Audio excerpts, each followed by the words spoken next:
আমি আপনার কাছে একটা জানতে চাইবো, এইরকম একটা দেশ যারা ধর্মকে বেশি প্রাধান্য দেয়, মেয়েরা বোরখা পরছে না বলে সেখানে ঝড় ওঠে, তাহলে তারা এত প্রযুক্তি কোথা থেকে পেল? কে দিল এত প্রযুক্তি? দেখো, আবার এটা খুব ইন্টারেস্টিং প্রশ্ন করলে। ইরানে আমরা যা মিডিয়াতে থ্রু দিয়ে যা জানতে পারি, তার কিন্তু 50% is not correct. Iranians are very progressive people.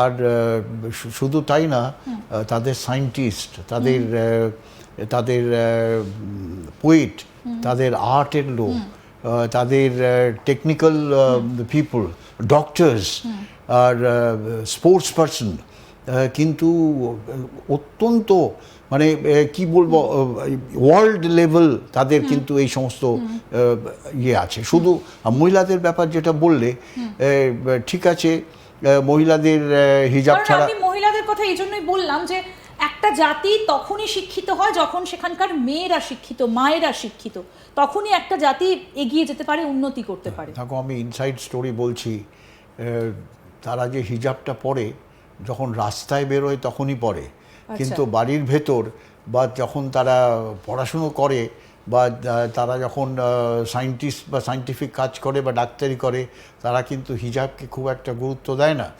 এটা সত্যি কথা আমি বলছি। তারা তাদের তোমার মতো জিন্স আর স্কার্ট আর শর্টস পরে কিন্তু তারা অ্যাক্টিভিটিস করে, এটা লোকে জানে না। আর বেশিরভাগ এখনও যারা ভেতরে আছে, ওখানে ওই মরাল পুলিশিং বলে একটা সিস্টেম আছে, যারা এই কট্টর ইসলামিক বিশ্বাস করে, তারা রাস্তায় রাস্তায় ঘুরে বেড়ায়। মোরাল পুলিশের গ্রুপ আছে, তারা যেই দেখে কোনো মহিলা হয়তো হিজাব পরেনি, গিয়ে তারা কিন্তু তাকে ইমিডিয়েটলি পানিশ দেয় না।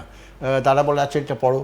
এইবার 3বার তারা দেখে যে এই 3বার যদি সে অন্যায় করে, তখন তারা তাদের পানিশমেন্ট দেয়। এটা একটা ইন্টারেস্টিং ব্যাপার, লোকে জানে না। এই একটা অদ্ভুত একটা বাইরে প্রচার যে তারা একেবারে সেই বোরখা পরে ঘরের মধ্যেই থাকে। না, ইরানের মহিলারা অত্যন্ত ইন্টেলিজেন্ট।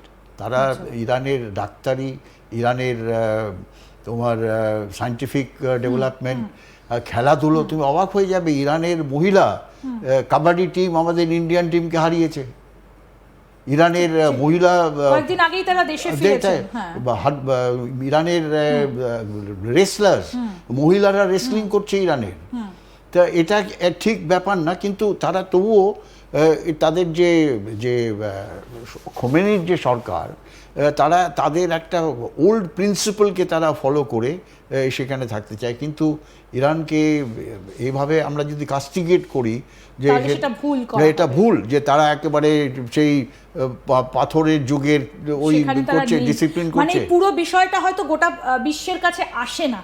ইরানের ভেতরকার সংস্কৃতি, ভেতরকার ঐতিহ্য, এটা হয়তো পুরোটা গোটা বিশ্বের কাছে আসে না। এবার আমি আপনার সেই আলোচনাটাতে ফিরে যাব যে কোন কোন জায়গাগুলোতে এই বাংকারগুলো রয়েছে, আপনাদের যতটা বলা সম্ভব আর কি, যতদূর আমরা জানি সাধারণ মানুষ হিসেবে। ইস্পাহানে একটা রয়েছে এরকম বাংকার, নাতানজে রয়েছে, ইস্পাহানে রয়েছে, আর কোথায় কোথায় রয়েছে? দেখো, আমি এক্সাক্ট লোকেশন তো এগুলো তো আমাদেরও দেখায় না, রিভিল করা না, এগুলো তো আমাদেরও দেখায় না, রিভিল করে না। কিন্তু যেটা আমার অ্যাসেসমেন্ট থেকে বলছি, যেগুলো বড় বড় শহর ইরানের মধ্যে, বা যেই শহরগুলো একটা ইম্পর্টেন্ট সিগনিফিকেন্স আছে, সেই যেরকম তুমি নাতান বলবে, ওটা হচ্ছে ইরানের নিউক্লিয়ার প্রজেক্টের শহর, তার নিচে একদম কমপ্লিট একটা ওই ধরনের শহর তৈরি করা আছে, এই যে এইরকম জায়গাতে, রাইট, ওই ধরনের শহর।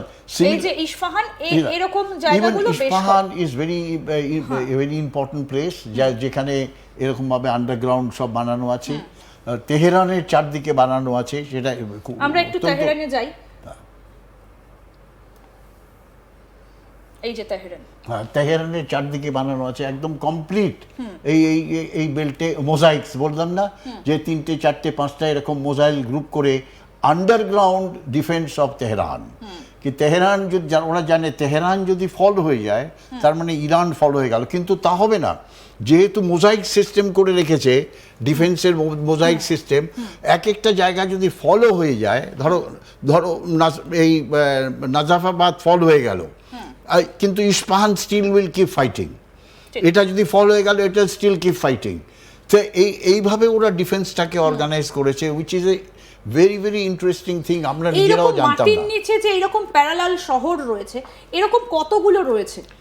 দেখো 31টা সেক্টর ওরা করে রেখেছে, প্রত্যেকটা সেক্টরের মধ্যে একটা করে এরকম শহর আছে।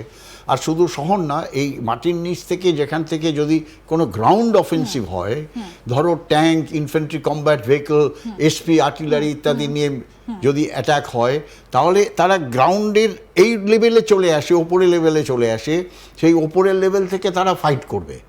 কিন্তু তারা, because they are underground, they are protected from all other weapon system from the Americans or from the Israelis.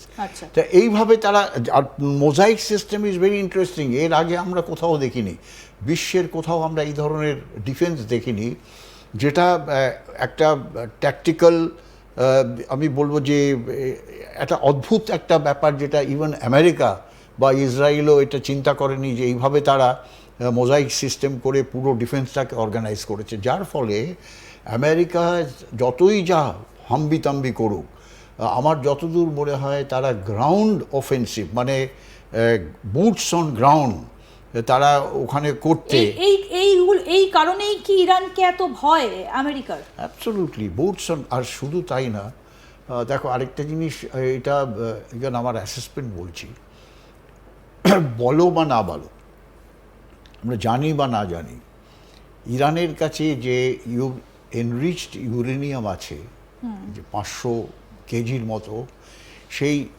Enrich uranium দিয়ে তুমি যদি নিউক্লিয়ার ওয়েপন নাও বানাও, তুমি একটা বম বানাতে পারবে, খুব ইজি সেটা বানাতে, সেটাকে বলে ডার্টি বম।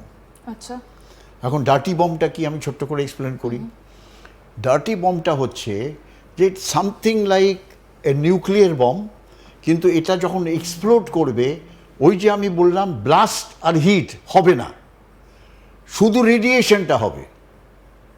তার মানে আগুনের যে একটা ঝলক, সেটাও দেখা যাবে না, মানে ব্লাস্টে যে উড়ে যায়, একটা শকিং এফেক্ট চলে না যখন একটা ব্লাস্ট হয়, সেটাও হবে না। আর হিট যে উত্তাপ, সেটাও হবে না। কিন্তু আকাশ থেকে সেই রেডিয়েশন পড়ে পুরো এলাকাটা নষ্ট, বিষাক্ত হয়ে যায়, একদম বিষাক্ত আবহাওয়ার যে অলমোস্ট লাইক এ রেইন, কিন্তু ওটা দেখা যাবে না, ওটা হাওয়াতে এসে সবাইকে ডিস্ট্রয় করে, ডার্টি বম বলে। এই ডার্টি বম বানানো ইজ ভেরি ইজি। আমরা জানি না whether they have got this dirty bomb. কিন্তু মোসাদ যে বলেছে যে নিউক্লিয়ার রিঅ্যাক্টর তাদের কাছে নেই, তার মানে কি তারা সেই ডার্টি বম বানাতে পারবে without nuclear reactor? Correct, they can do that. Nuclear reactor ছাড়াও ডার্টি বম বানানো যায়। আর ইউ উইল বি সারপ্রাইজ, এই ডার্টি বম তো তারা অফেন্সিভ হিসেবে ইউজ করবে না, যদি আমেরিকান গ্রাউন্ড ট্রুপস চলে আসে সেখানে। তার কি হয় যে গ্রাউন্ড ট্রুপ যখন